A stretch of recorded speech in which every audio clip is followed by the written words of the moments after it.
Do flasim për një çështje të cilës të duhej të paktën që t'i kushtojmë vëmendje dhe rëndësi çdo ditë nga mbrëmja në mëngjes. Flasim për lëkurën, problemet me lëkurën. Kaltrin shpesh e diskutojmë edhe mes kolegësh. Kam këtë problem, nuk po di me trajtu lëkurën mirë, ndoshta është ky shkaktari, por që herë e gjejmë problemin, e herë e te i kalojmë, e të gjitha këto do t'i diskutojmë me mësafirin tonë në studio, të cilin e kemi dermatologën Nezmije Kusari. Përshëndetje nderuar. Përshëndetje.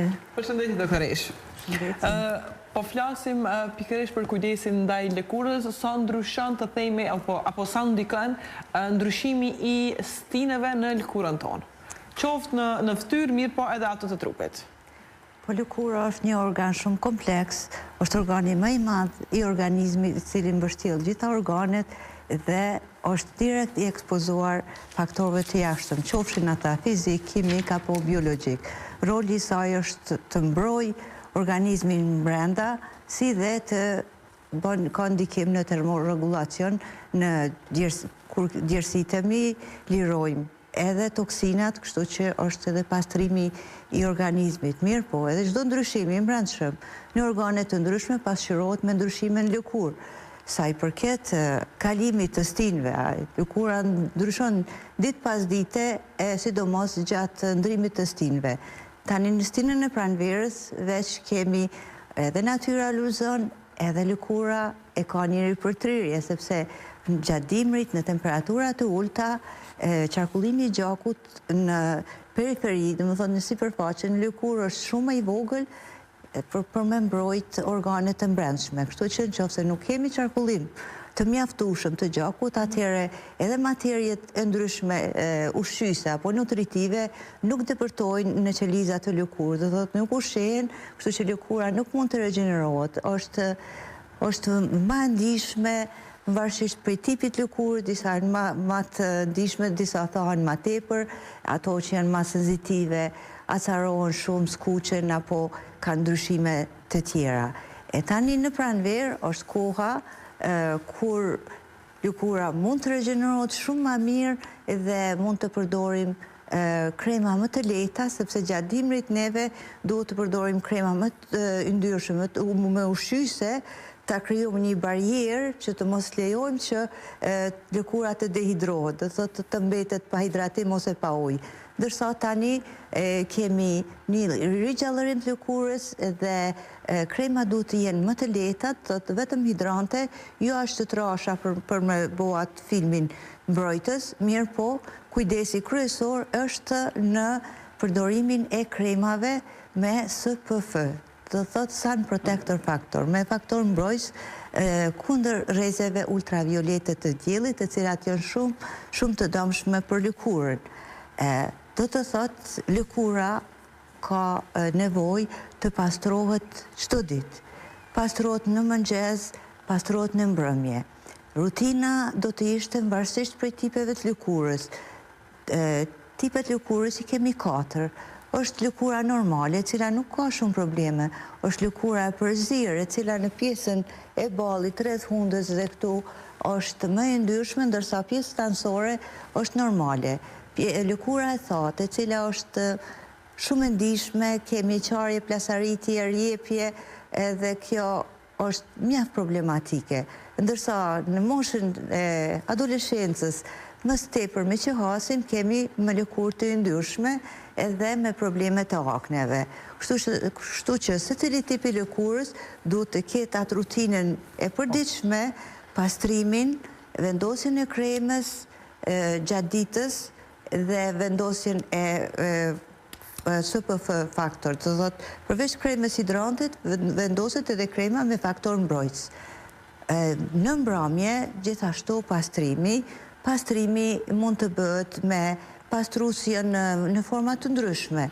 Mirë, doktoresh, kur po flasim për aknet a mund të zgjasin edhe në moshën e ritunisë? A kemi akne jashtë adoleshencës? Po, aknet na jashtu i quajmë akne primare dhe sekundare. Aknet primare janë ato që paraqiten në moshën e adoleshencës, do thotë tani kanë filluar prej moshës 12 vjeçare, po mundet dikush edhe më herët të hyjë në pubertet dhe ata që kanë predispozim genetik, do thotë prindët nëse kanë pas lëkurë të ndryshme dhe fëmijët mund të trashëgojnë.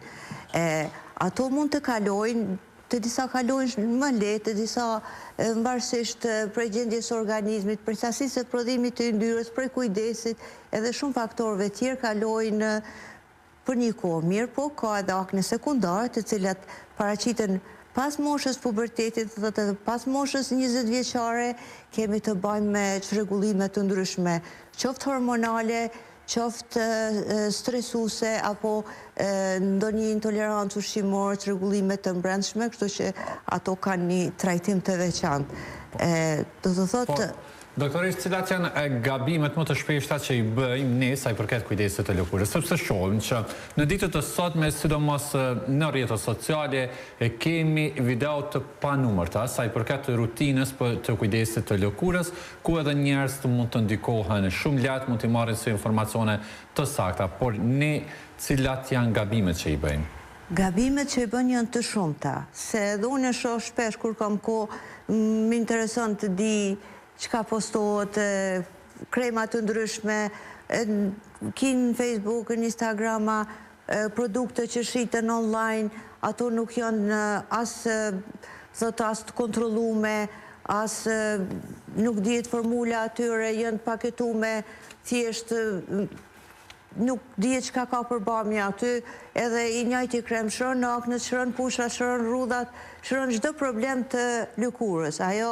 Ajo është e pa kuptim, dhe ne dermatologët shpesh mendoj bisedojmë mes veti edhe mesim të shqetësuar, sepse kremat duhet të jenë të testuar në mënyrë dermatologjike, kremat farmaceutike, të cilat janë në treg, kompanitë e mëdha që prodhojnë krema që kanë traditë të madhe, ato edhe pse janë testume, se cili organizëm reagon ndryshe, se ne shohim në jetën e përditshme prej pacientave që shpesh ndodhin alergji, se tani përdoren krema shumë, përdoret krema për fytyrë, përdoret krema rreth syve, përdoret krema për trup, gjitha ato kanë përbamje kemikate, edhe kjo është ndoshta një gabim që e bëjmë, që përdorim shumë krema pa pasur një uri të saktë për to. Pa pasur një uri të saktë, mirë po, edhe ata që e kanë lëkurë të ndihshme, shumë shpesh ndodh që të kenë alergji.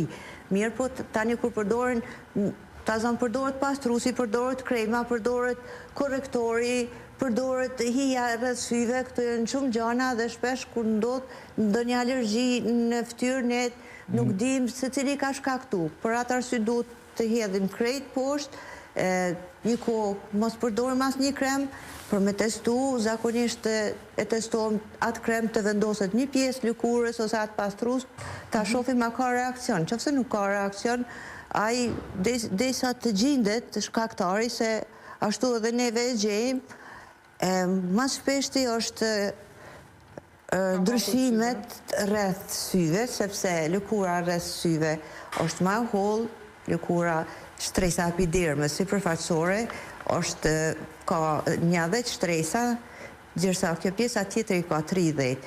Edhe këtu zakonisht të syt manovrojmë më shumë, përdor korrektor, përdor laps, përdor atë, edhe shumë shpesh lëkura rreth synit është irrituar, është edematoze, mrena në sy nga njëherë dhe mund të ketë infekcion. Përveç kësaj pjesës së syrit që dihet botërisht është më e ndjeshme nga që edhe është afër syri, cila pjesë tjetër e fytyrës ndoshta themi e ka lëkurën më të ndjeshme? Tash varet specifikisht nga vetë personi, se disa pjesë që janë më të ekspozuara, shumë shpesh kemi persona që kanë lëkurën shumë senzitive apo të ndjeshme në pjesët e faqeve, skuqne, kapilar të shprehur, dhe ajo është gjendje mjaft e shpesht që quhet rozace. Kemi ndryshime smundjet të pakufishme të lëkurës të cilat ekspozohen në pjesët e fytyrës, në pjesët e kokës, mund të jenë të izolume, mirë po më e shpeshta e cila ndodh është përdorimi i pa kriter i kremave, përdorimi i pa kriter i këtyne korrektorëve ka qesim mbi, edhe pastrimi jo I mirë. Po, cilat janë, themi, po përmend disa prej kremave që përdoren edhe ndoshta është shumë për fytyrën, po cilat janë kremat esenciale për të gjitha llojet e lëkurave? Kremat esenciale tani duhet me qenë më specifike, nëse është lëkura normale, okej, mirë po, edhe çdo lëkurë në kohë të ndryshme ka atë ndryshimin, nevojën e vet.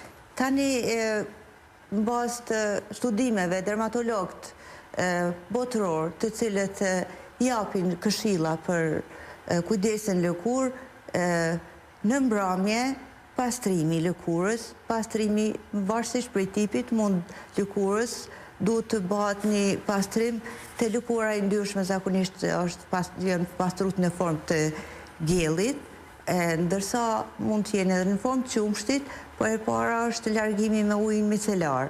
Ka njëherë nëse nuk ka shumë grim, edhe uji micelar është I mjaftueshëm për me pastru.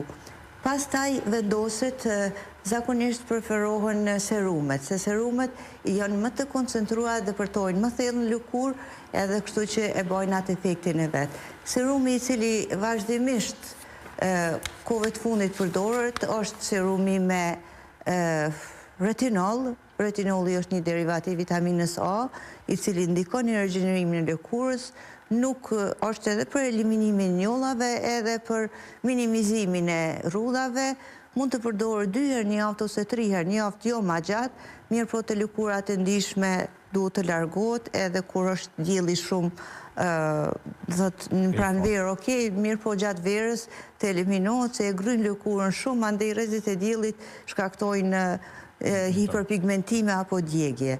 Kjo zakonisht përdoret për largimin e njollave, mirë po, kur përdoret pa kriter, është I dëmshëm. Po këto 2 herë apo 3 herë në javë të retinolit, duhet të përdoren në mëngjes apo në mbrëmje?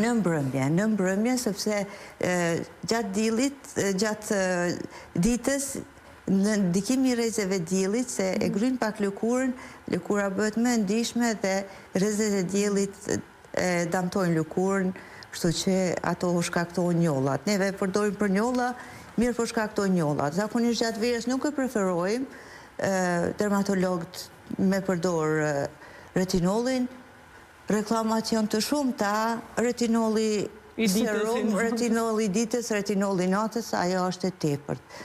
Gjatë ditës, në mëngjes, normal lëkura në mëngjes është e pastër, se ne flejmë në çarshafat pastër, mirë po, një pastrim me ujë, edhe mandej vendosja serumit. Serumi me vitamin C është shumë I preferuar, sepse vitamina C, vitamina E janë antioksidant. Antioksidantet janë substanca të cilat pengojnë dëmtimet e qelizave, sepse faktorë të ndryshëm, të jashtëm, të brendshëm, rrezet e diellit e damtojnë qelizën mu në bërtham, edhe tani kjo qelizë damtume tenton të damtojë edhe qelizën tjetër, kështu që prishet ai funksioni normal I qelizës. E këto substancat antioksidante, të cilat vitamina C I lidh ato, I damton, kështu që këputat zinxhirin që shkojt I damtoj qeliza tjera. Kjo rutina është e njëjtë edhe për mashkujt edhe për femna? Po, e njëjtë është për mashkujt dhe për femna.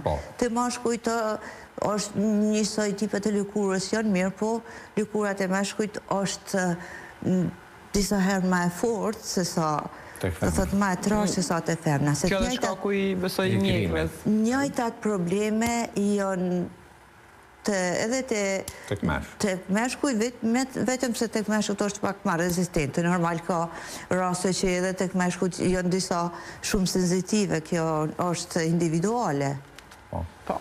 Të faleminderit shumë që ishe pjesë e Rreth e Rrotullit dhe na I dhe të këto informacione, nga që koha po ndryshon dhe neve patjetër që na duhen informacionet e dorës parë.